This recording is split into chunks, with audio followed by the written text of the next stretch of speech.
Hello friends, કેમ છો? મજામાં બધા? જો હું આજે નવું શાક લઈને આવી છું. ભીંડાનું નવી રીતથી બનાવું છું. તમે પણ જોજો આ વિડીયો.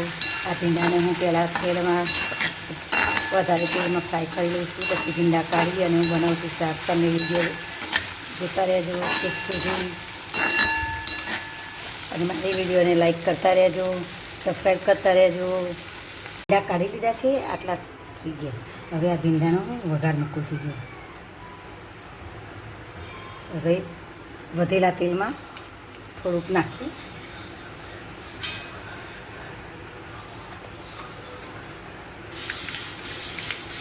ઝીણું નાખી થોડું લસણ નાખી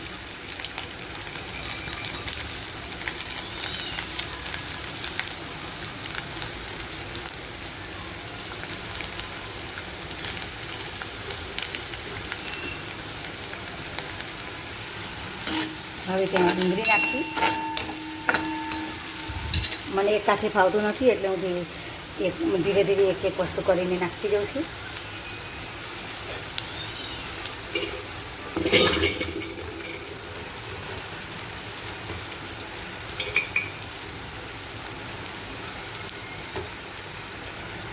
જો ડુંગળી શેકાઈ જાય છે, થોડી ટ્રાન્સપરન્ટ થવાય છે. જુઓ થોડી.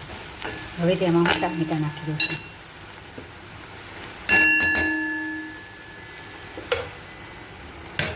નાના નાના ટામેટાં સમાર્યા છે. ટામેટાં નાખી દઉં.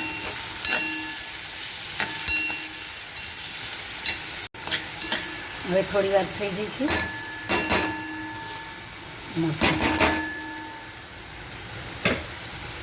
હવે હું તેમાં બધા મસાલા કરીશ.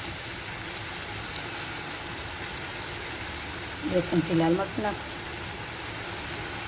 1 ચમચી ધાણા, 2 ચમચી ધાણા. ભીંડાના શાકમાં ધાણા બી બહુ સરસ, ધાણા જીરાથી બહુ ટેસ્ટ સરસ આવે છે. 1 ચમચી હળદર નાખું છું.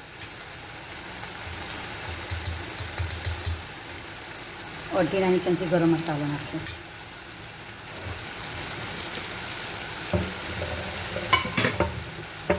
હવે મીઠું સ્વાદ અનુસાર.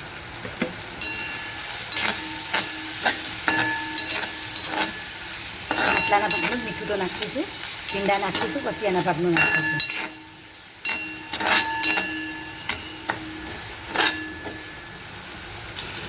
જો હવે તેમાં આપણે ભીંડા તળેલા નાખી દઈએ.